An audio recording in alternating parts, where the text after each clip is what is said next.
Good afternoon, Eddie. Good afternoon, Governor. Thank you and welcome to this afternoon's COVID-19 daily update. We have a few other issues to address today. I'm delighted to be joined by Secretary Jose Romero, Interim Secretary of the Department of Health, and then also today Secretary Mike Preston, Secretary of Commerce, and we'll be discussing some unemployment insurance, PUA, and some fraud issues as well before we go. And I also, before I start going through the numbers, I'm just reflecting on where we are with our schools opening. I want everybody to know that we're working hard on this every day, from discussions with the Department of Health and our preparations, but also with the Department of Education. And this morning I got to speak with school administrators, but also hearing from literally hundreds and hundreds of teachers out there, both supporting and excited about going back to the classroom. Others are nervous about that. And I look back and I am pleased that we did postpone school for 2 weeks. And the reason is it gives us an opportunity, we postponed the start date, and it gives us an opportunity to study what's happening in other states that have started earlier. It gives us an opportunity to learn from the experiences that we see in the sports world as well. It gives us an opportunity to better prepare in every respect. And so we're going to utilize this time effectively over the next 3 weeks, because we want everybody to be able to go back to in-classroom instruction in a safe way that best protects the students, gives them the opportunity to learn, as well as the teachers and the staff. That's our objective, and we're working on that, as I said, every day. In terms of our cases, yesterday we had 44,597 cases cumulative. Today we have an additional 784 cases, which for the astute observers, you know that that's 3 less than yesterday. And in terms of hospitalizations, we have an additional 13 that have been hospitalized, brings us to 526. We have an additional 15 Arkansans that have died from COVID-19. That brings us to 490. In terms of the top counties that have contributed to the 744 new cases, the top county is Pulaski County with 149 cases.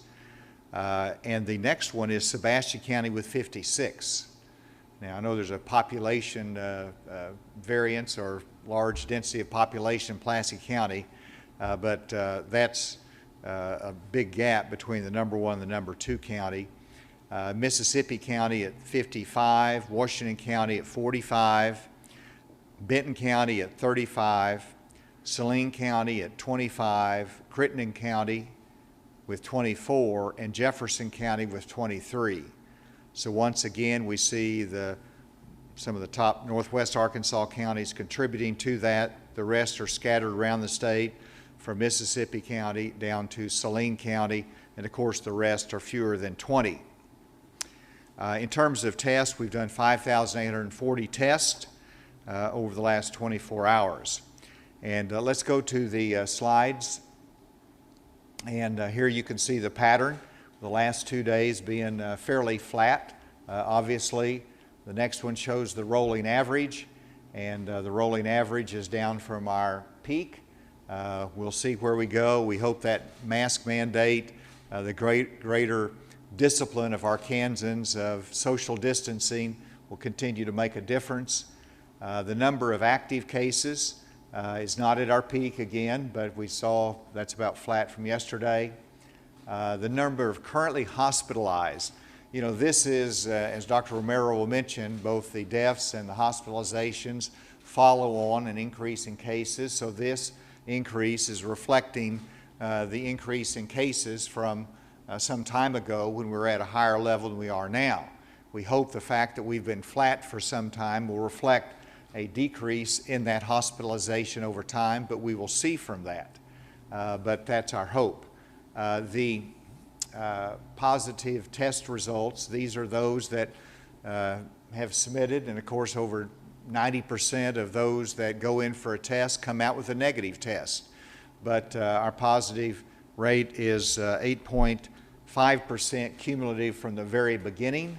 And even though you see the last 24 hours with a lower, about a 5% positivity, we know that's going to go up as we have more test results that come in and from that same time period. But it has been the last couple days lower than the 10%. This is just the starting of the month, that our goal is 190,000 tests. We're at 18,000. And then if you'll go to where the contribution is, and I want to give accolades to our Department of Health team, led by Secretary Romero and our Chief of Staff, Stephanie Williams, that this shows that, which is the white line, the largest number of tests that's been done in 24 hours by our Department of Health team. And that just needs to be recognized, because that's going 24/7. They're working hard at that and seriously contributing to our ability to keep up with our testing. The commercial lab is about the same as it has been. If that kicks back up, then we're going to be meeting our goal without any difficulty. And then let me pause for a moment and switch gears before Dr. Romero comes.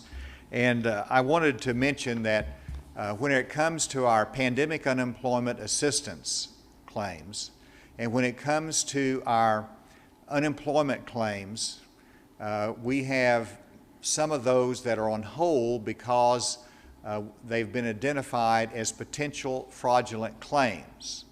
And Secretary Preston is working hard with his team to sort through those to get the legitimate claims paid, but to turn over the fraudulent claims to law enforcement and the FBI that has an ongoing investigation. And I want to alert everyone that anyone can receive in the mail that they've been approved for an unemployment claim or a pandemic unemployment assistance claim. And if you have been approved for one of those claims and you scratch your head and say, well, I never applied for one, that's a pretty good indication that somebody is trying to use your identity to accomplish fraudulent purposes. That happened to me. It can happen to anyone. And so I went back up to Rogers this weekend, and I have a notice of determination of entitlement under the CARES Act to a pandemic unemployment assistance payment that I have been approved for. Now, you wonder how that can happen. First of all, I did not apply for it. Secondly, I'm not entitled to it. And the scheme is most likely that if I would go ahead and sign off on this, then the check would be issued, but not to my bank account, but to the fraudster's bank account. And so they put my address, identification information in there, somebody else's bank account information, where they can funnel the money to them. Now, as I said, the FBI is investigating this, but as you get one of these, if anybody does, obviously, and we'll show that here, I believe that's the last slide, report the fraud to the internal audit at arkansas.gov, or you can call this number and file a police report and make sure that the system knows about your identity being used for a potential fraudulent purpose. So we're asking everybody's assistance, and I know Secretary Preston will have more to say about that. With that, Dr. Romero.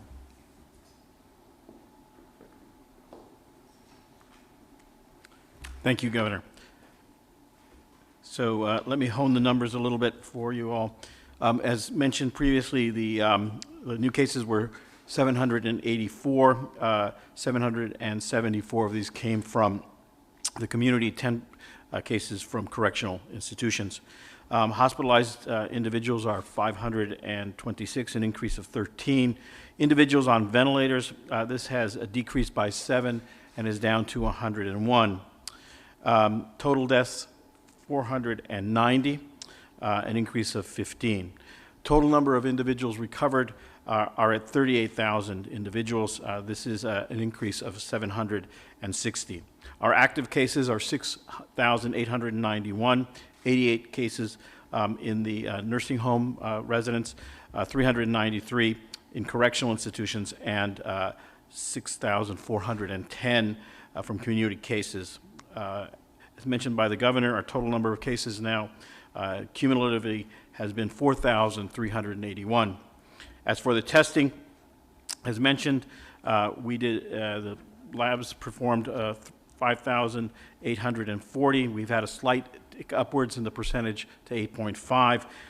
Let me thank the governor for thanking us, but I want to turn this over to the lab itself, to Dr. Seeley, the director of the laboratory, and the technicians that worked very, very hard to achieve this number. They're working 24/7 to get these numbers out. And then, as I mentioned, the lab itself, your public health lab, performed 2,212 tests, followed by the commercial and private laboratories of 3,242, and UAMS with 386. Just two other comments before I leave the podium. It's very important for those individuals that are undergoing screening for COVID that they provide telephone numbers so that we can follow up on the results.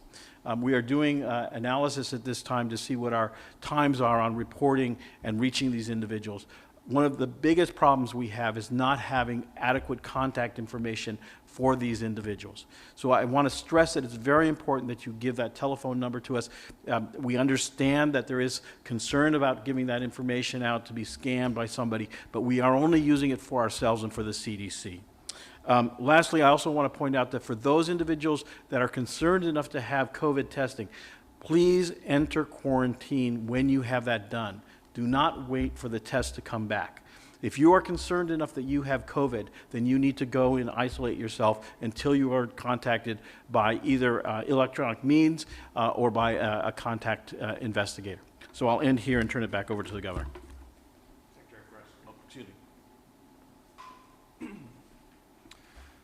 Thank you, Governor, and thank you, Dr. Romero.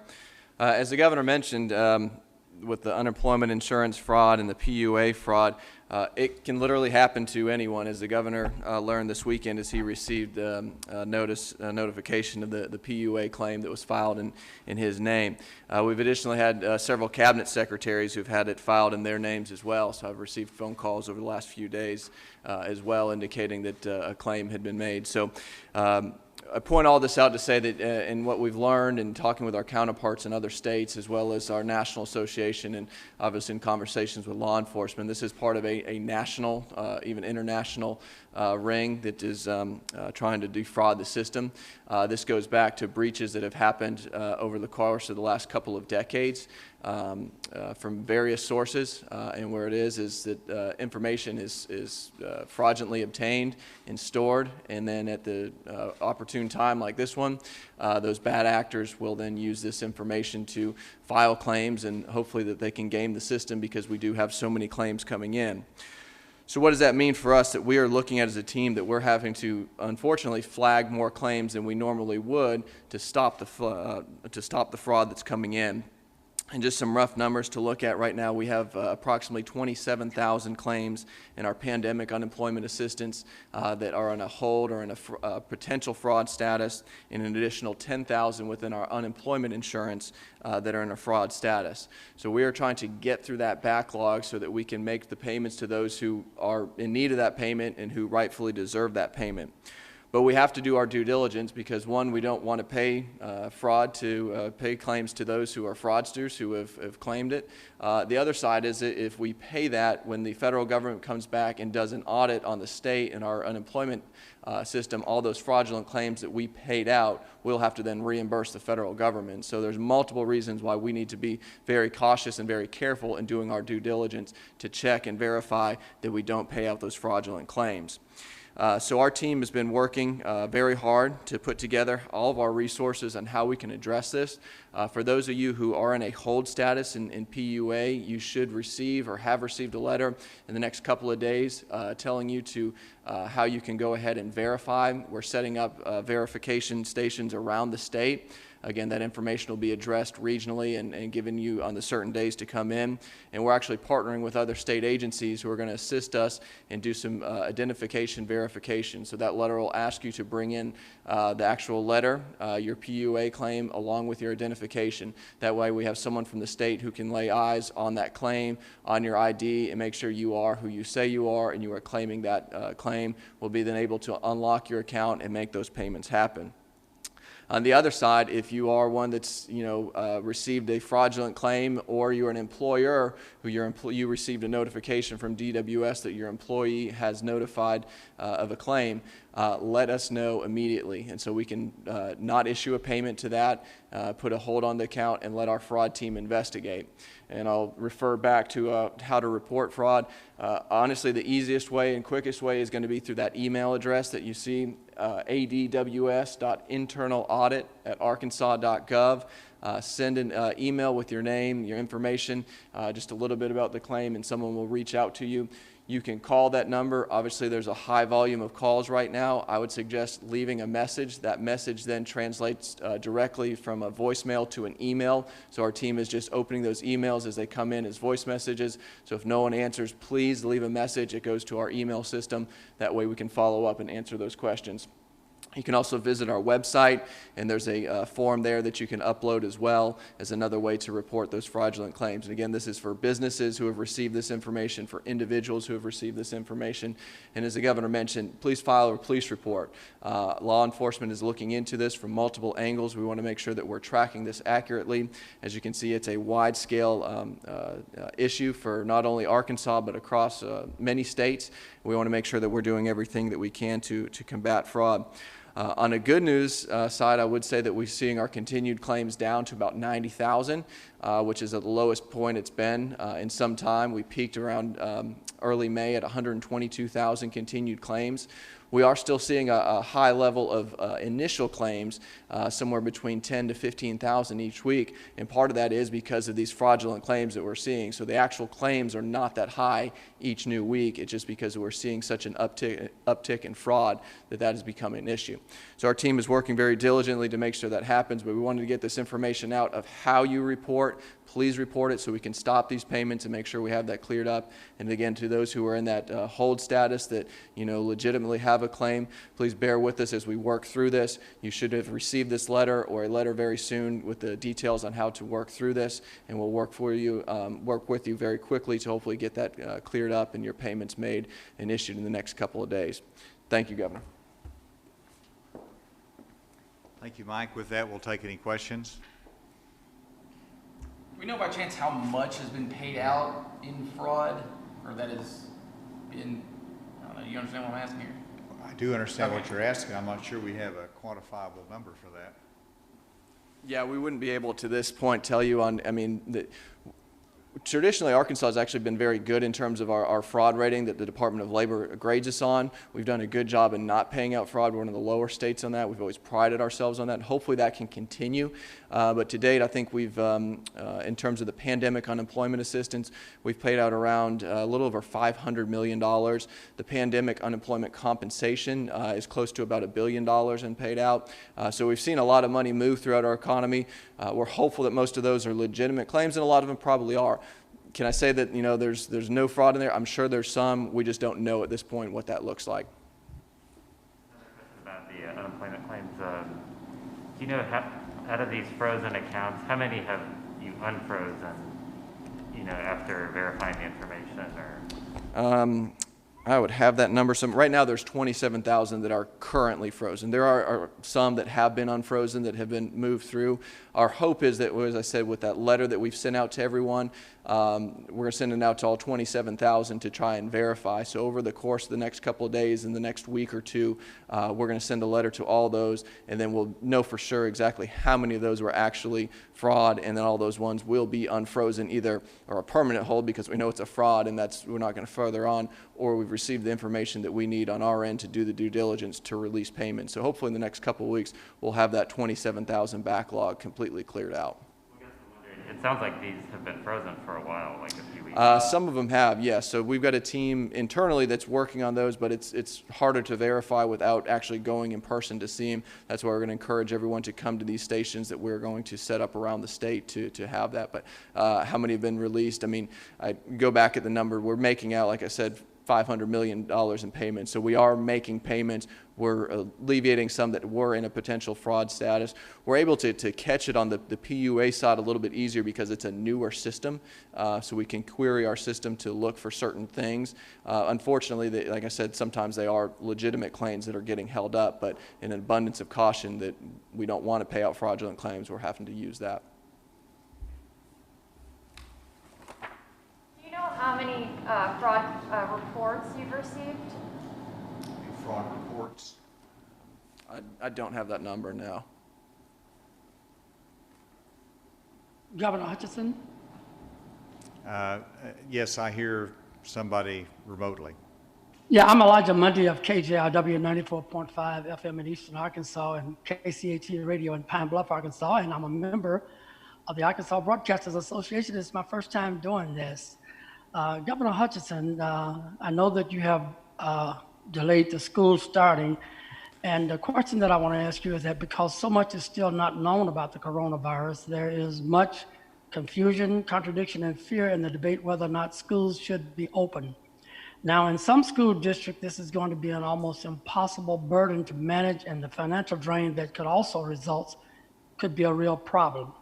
That, along with kids coming out of their homes or environment and could have the virus and spread the virus to other kids who would then carry the virus back to their homes, and this could be disastrous. It is my understanding that you as governor has to make that call, and my question is, should you, because of fear of spikes and potential for more spikes, keep all school districts closed until next year, or perhaps you should make it on a school district case-by-case basis? The answer is no. We should not cancel school for this school year. The kids need school.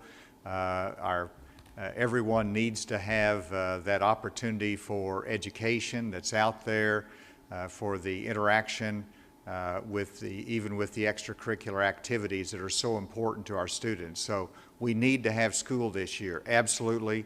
I'm firm on that. The educators are firm on that. Public health is firm on we need to have school. We postponed it for 2 weeks to make sure that we're ready for it.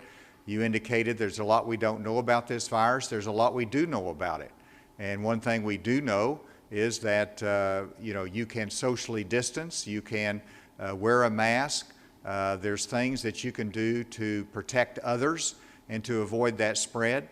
In a school environment is more difficult with young people, but they can do it, and we're going to continue to learn and improve the safety of school as we go back. And we're going to have, just like you could make everything you just said, you could make the argument that, well, somebody shouldn't go work in the factory, or they shouldn't work in the meat processing plant because they could get COVID, they could take it back home. Likewise, you could get it at home and take it back into the factory. These are risks of any time you have movement, and you have movement in school. So it's mitigating against those risks, and that's what we're doing, and we're learning, and we're going to continue to improve that. Right here at the table, yes. I wanted to ask Dr. Romero, with the increase in ADH testing, was that a result of those high throughput machines coming on, or are we still waiting on those to come online? You talking about the new machines that we bought? Yeah, 2 new high throughput machines, I think. Are they online yet? Yeah, we don't confuse that with the antigen machines that we bought, but the high throughput. Yes, it is because of the new high throughput machines. We have still others to bring online, so we do believe that our capacity is going to continue to increase. As I said before, for a state of our size, we have a very, very good public health lab with regard to testing. Do we have updated antigen test numbers so far for August, or? The answer is no. Those are coming in fax form that has to be manually put into the system, and so we'll be reporting on the antigen test side once a week or once every 2 weeks at a minimum, hopefully once a week. And we're still developing a more electronic system, but we are tracking it. It's just that the reports will not be as regular right now. Governor Hutchinson, we have already seen with the starting of Major League Baseball, a number of Marlin baseball players have come down with the virus, and this has caused a concern about baseball season. With all of the difficulties of trying to manage containment of the virus, should all high school and college sports, including Razorback football, be canceled for this year? And can you tell me why or why not? I didn't understand the question. I understand about Major League Baseball. What's your question? Well, no, we shouldn't cancel school. We shouldn't cancel all the extracurricular activities. You know, as one student athlete said, you know, give us a chance to be successful and have a season. Everybody understands that, you know, we're going to have challenges and there might be games that are canceled. Things can happen, but you don't quit before you have an opportunity to have the season. And that's in reference to the sports side. Obviously, we want to have school as well. Are there any other questions? Governor, good afternoon. It's Neil Gladner in Hot Springs. I've got a question for you first about the tax collections reported earlier today and what that means to the state economy and how you project going forward because of the impact of unemployment insurance from the feds. And then also for Secretary Preston, if he could clarify on the 90,000 number of unemployment, is that traditional unemployment or is that the traditional and pandemic combined? And if it's, and on the fraud, so it's a three-part question, and I apologize, that much suspected fraud in the pandemic, and I recognize that it's easier for him to understand because the software is newer, but does that give him concern that there's more in traditional unemployment that the older system isn't catching? So a lot of questions, I apologize, wrap them all together. That is a lot of questions. Let me come back, Neil. In terms of the revenue report, I should have started today's session with that. And of course, I was concerned that July would be a down month, the first month of the fiscal year, and that we would not have the tax collections this month that we had forecast because it looked like everybody had paid their taxes early versus waiting to the new deadline, July 15th. Well, the good news is that we ran a surplus. Our revenues exceeded our forecast, which is really good news as we start the beginning of the fiscal year. That should give us confidence both in terms of our education budget, but also as we look into the next general session of the legislature. So there's a lot of unpredictability nationally, but that revenue picture that we have in Arkansas was very good news for us. Governor? Just a moment, Mike. And Neil, this is Mike Preston again. So to follow up, so the 90,000 is initial claims on traditional unemployment. What the difference there, and obviously I mentioned the new system, it's easier to catch it. On the traditional unemployment insurance, why it's easier for us to catch it as well as opposed to the pandemic unemployment assistance is that businesses, the letter is sent to the business as well as to the employee. So a business who receives a notification that their employee has filed a claim is typically going to notify us immediately if that's not the case. So that's been a kind of a fail-safe for us and a way to help us mitigate that. That doesn't mean it's not happening, and we're appreciative to all those businesses who are notifying us. It's unfortunate they're having to do that and take time out of their day to call or email to go through that process. So that's why we're able to catch some on there. And then it's about an additional 90 to 100,000 who have filed the weekly pandemic unemployment assistance claims as well. And in there, it's harder for us to verify because you don't have the employer that you go back to, because these are, self-employed or independent contractors. So it's a self-verification process. That's why we have more, catches in place through our new system, that we have to do these checks and balances. And that's why it's taking us more time to do that due diligence. Governor Mike McNeil at MagnoliaReporter.com. Are there any plans to ramp up incentives for substitute teachers should large numbers of classroom teachers decide they face too much risk of teaching school this semester? The question is about, is there any plans to ramp up substitute teachers? That's left to the individual school districts. I do expect tomorrow, I've asked Secretary Johnny Key to join us from the Department of Education. We will be talking about a couple additional education issues tomorrow that I think will be informative and helpful to everyone, including the teachers. And so we're continuing to look at that, but that's something that is left to the individual school districts to line up substitutes, and that comes out of their budget. Let's come back here to the table. We had a question, I thought, here at the table. On the issue of schools, I keep hearing public health officials and experts saying that opening schools should be tied to the level of virus in a particular community. Is that something that you're looking at?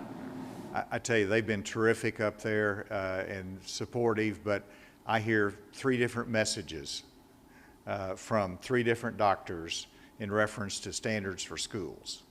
And so these are guidelines that they suggest. You look at the CDC guidelines, they look at 10% positivity rate as a good thing. Everybody's got a different opinion on schools. What they are united about is that these are local decisions that have to be made based upon the circumstances in your state, and that's what we're acting on. Is there any reason for the real big jump in Pulaski County today, or is that just? We'll have to dig deeper into that. I look back in previous weeks and time frames. That's not the largest jump, but it is something I noted because it was larger in proportion to some of the other counties. And you saw the graph yesterday that in central Arkansas, it's not on a bad trend, but Pulaski County is one that always has, it seems to be a little bit larger numbers, and we'll look more deeply into that. Did you have anything else on that, Dr. Merrill? Okay. Sorry about that. Is there anything to sort of explain sort of the real big uptick in debt numbers? Because I believe we're pushing about 60 in the past week, and that seems like a pretty significant jump. Yep. Well, and I mentioned the lagging indicator, but Dr. Romero did look at the location of some of those. So make sure I understand the question. The question is the number of increase in deaths. Is that correct? Yeah. So we did look to try to see if we could find a site at which this was coming from. It's actually not. It's distributed fairly evenly around the state. So we're not seeing a big spike in one single area. Again, this is not a good delayed indicator, but it still is. Those individuals that are being hospitalized, then the deaths that occur from those. So is that almost more concerning because it's widespread and you really can't hone in on something specifically? I think what it points out to is that COVID is community-wide, statewide. And what it's telling us is that we need to mitigate this statewide.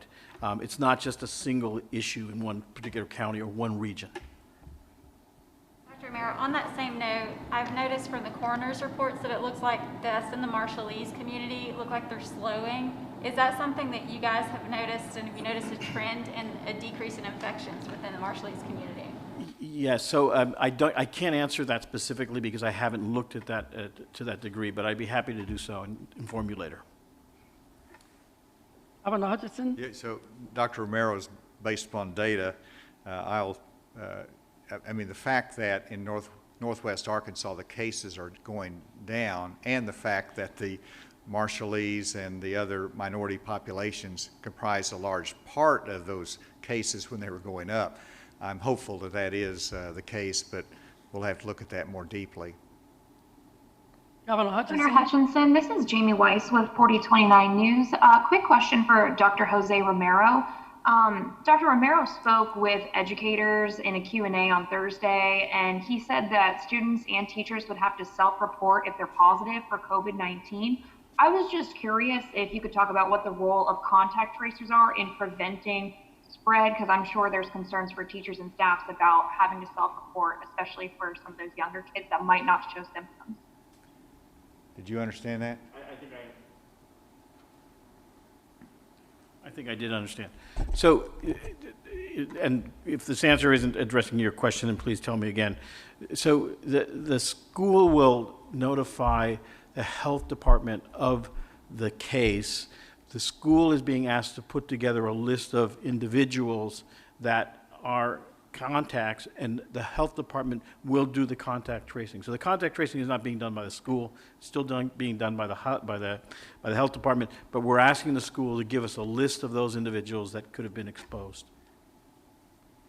To go off of that, Dr. Romero, you mentioned that teachers and students will have to self-report. Should they be self-reporting if they have symptoms, or just if they go to get tested for COVID-19? Self-report. Yeah, so by self-reporting, meaning that they would have to, if you're concerned enough to have to be tested, then that isn't a report in itself. You've reported yourself to the health department. We have that information. We will go forward. Within the school, if there is concern that an individual could have COVID, then we would not want them to go to school at that time. And of course, it would be nice if they let the school know about that, so then we could go ahead and follow up on it if necessary. But again, if there's concern about infection, testing is indicated, and we'll make that available through our local health units or other sites. I think that will do it for today. Thank you, and we will be talking again education and other issues tomorrow. Thank you.